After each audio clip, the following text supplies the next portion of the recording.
65 बेकायदा इमारतीच्या प्रकरणी कल्याण प्रांत कार्यालयाची देखील आता फसवणूक करण्यात आली।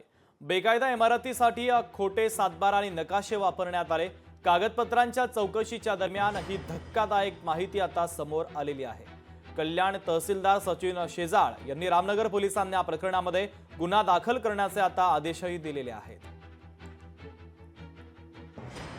हा जो सातबारा आहे तो आम्ही ज्यावेळी त्या खरेदी दस्त आहे सन 2020 चा खरेदीचा दस्त आहे त्या दस्तासोबत जोडलेला सातबारा पाहिला असता तो बनावट पद्धतीने तयार केलेला असल्याचं प्रथमदर्शनी त्या ठिकाणी दिसून आलेला आहे।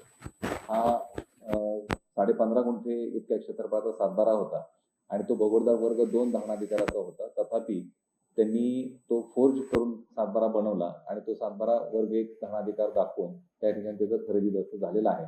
आणि या अनुषंगानं वरिष्ठ पोलीस निरीक्षक रामनगर पोलीस ठाणे यांना आम्ही गुन्हा दाखल करण्यात आम्ही पत्रव्यवहार केलेला आहे।